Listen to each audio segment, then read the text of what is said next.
Hello, and welcome to the podcast that tries to answer one simple question. What is this thing called film noir?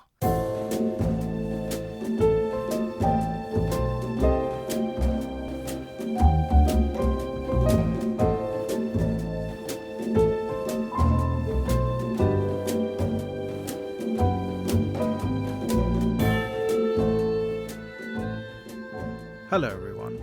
We're going to be going offline for about 6 weeks during Easter. So here are some coming attractions of what you can expect at Tipping My Fedora. We kick off with Dr Laura Mee, who will be taking a deep dive into David Fincher's Seven, which is now celebrating its 30th anniversary. Here is what her first attempt to see the film at the cinema was like. When we got there, it was a Saturday evening. It was sort of prime time, 8 p.m. There were 2 tickets left, and there were 3 of us. Oh, now, no. I was third wheeling. They were a couple, and I'm very nice. So I said to them, You are nice, yeah. You guys go.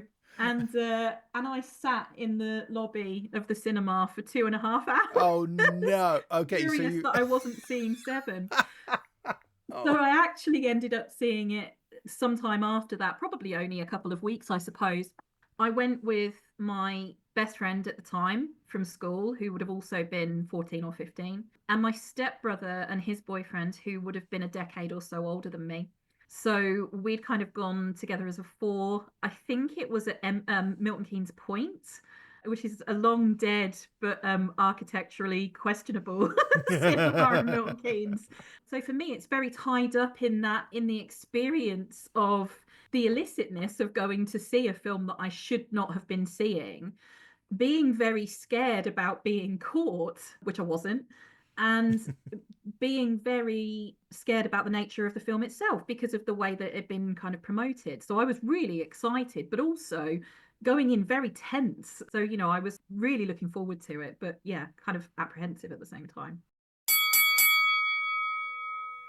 Steve Hunt will tell us about his 5 favourite film noir boxing movies, which include Stanley Kubrick's Killer's Kiss. I was so impressed with this film, bearing in mind it is very early Kubrick. I read that he had to shut down filming on a Friday afternoon so he could collect his unemployment check. That's the part of his career that he was at. And it just shows such imagination for a novice filmmaker working his way through that kind of independent filmmaking world. The Lives of Harry Lime. The fabulous stories of the immortal character, originally created in the motion picture The Third Man. There will be an investigation into the radio origins of Orson Welles' misunderstood, picaresque noir classic, Mr. Arkadin, which is also known as Confidential Report. That was the shot that killed Harry Lime.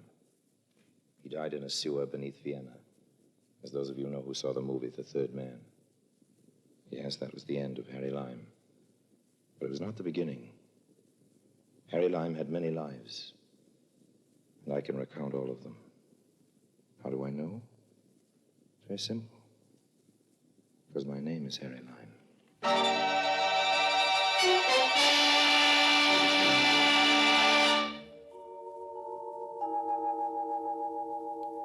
My old buddy Dr Sheldon Hall is going to take me to task for taking too broad a view of film noir in a 2-part extravaganza that looks at comedies, horror and westerns. I think one of the earliest, if not the earliest, on your list is the Oxbow Incident. Yes.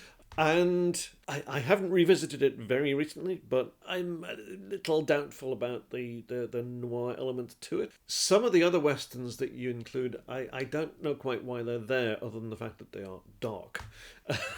At what point do dark films become film noir, I suppose, would be my question. I think that's fair. I mean, one of the ones you immediately picked up on. I mean, there are others that I feel more strongly about, say Winchester 73, which was the first James Stewart, Anthony Mann Western, and although not the first Anthony Mann Western. No, because it's preceded by Devil's Doorway, which is much bleaker than any of the and it's Stewart John Alton films. as well, yes, and indeed, and is by rights much more of a noir, and that's definitely going to be in the book. I don't care what you say. Okay. That's going in there. I'll let you have that one. That one's been written,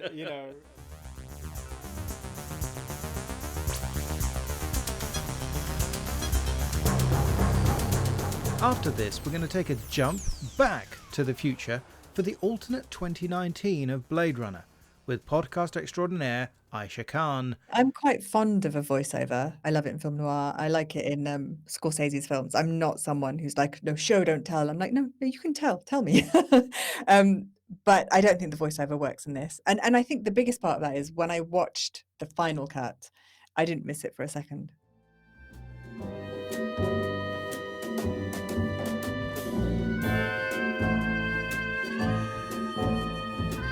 And there will be much more besides, including an episode devoted to Roger Rabbit, another on Basic Instinct, as well as all kinds of looks at the music of neo-noir of the late 60s and 1970s.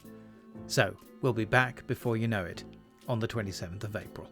Be seeing you.